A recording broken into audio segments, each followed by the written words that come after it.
नमस्कार माझ्या लाडक्या भगिनींनो, मी रुचिता माझी योजना चॅनल मध्ये तुमचे मनापासून स्वागत करते।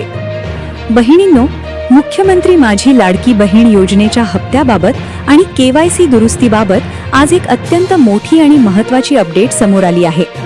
ज्या महिलांची केवायसी अजूनही अपूर्ण आहे किंवा ज्यांच्या अर्जात चुका आहेत, त्यांच्यासाठी सरकारने आता 30 एप्रिल 2026 पर्यंत मुदतवाढ दिली आहे। सर्वात महत्त्वाचे म्हणजे 30 एप्रिल पर्यंत सर्व दुरुस्त्या पूर्ण केल्यानंतर मे 2026 पासून फक्त पात्र असलेल्या महिलांच्याच खात्यात दर महिन्याच्या 10 तारखेपर्यंत हप्ता जमा केला जाणार आहे। त्यामुळे तुमची केवायसी वेळेत पूर्ण होणे आता अनिवार्य आहे। बऱ्याच महिलांना आधार नंबर यादीत नाही असा एरर येतोय। अशा वेळी तुम्ही या निकषात बसता का हे तपासा। कुटुंबात कुणाच्याही नावे 4 चाकी वाहन, जेसीबी किंवा ट्रॅक्टर असेल, कुटुंबातील कुणी IT रिटर्न भरत असेल, घरात कुणी सरकारी नोकरीत किंवा पेन्शन धारक असेल, शासनच्या इतर योजनेतून 1500 रुपयांपेक्षा जास्त लाभ मिळत असेल, उदाहरणार्थ निराधार योजना, किंवा लाभार्थ्याचे वय 65 वर्षांपेक्षा जास्त झाले असेल, या कारणांमुळे सिस्टम तुम्हाला आपोआप अपात्र ठरवू शकते। जर तुम्हाला आधार नंबर यादीत नाही असा एरर येत असेल, तर तुमची केवायसी नक्की झाली आहे की नाही हे तुम्ही माय आधारच्या वेबसाईटवर जाऊन तपासू शकता।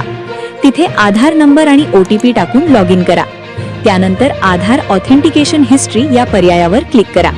तिथे तुम्ही सप्टेंबर ते नोव्हेंबर मध्ये तुमचे बायोमेट्रिक किंवा OTP ऑथेंटिकेशन झाले आहे का हे पाहू शकता। जर तिथे रेकॉर्ड दिसत असेल तर तुमची केवायसी झालेली आहे। जर तुमची केवायसी पूर्ण आहे, तुम्ही सर्व निकषांत बसता, तरीही तुम्हाला हप्ते मिळत नसतील, तर लाडकी बहीण योजनेच्या अधिकृत पोर्टलवर तक्रार नोंदवा हा पर्याय उपलब्ध आहे। तिथे तुम्ही मराठी, हिंदी किंवा इंग्रजी भाषेत तुमची तक्रार नोंदवू शकता। यामुळे तुमचा रखडलेला हप्ता सुरू होण्यास मदत होईल। बहिणींनो, 30 एप्रिल ही शेवटची संधी आहे, त्यामुळे वेळीच आपली स्थिती तपासून घ्या, जेणेकरून मे महिन्याचा हप्ता तुमच्या खात्यात 10 तारखेला नक्की जमा होईल। मी रुचिता अशाच खात्रीशीर अपडेटसह पुन्हा भेटेन।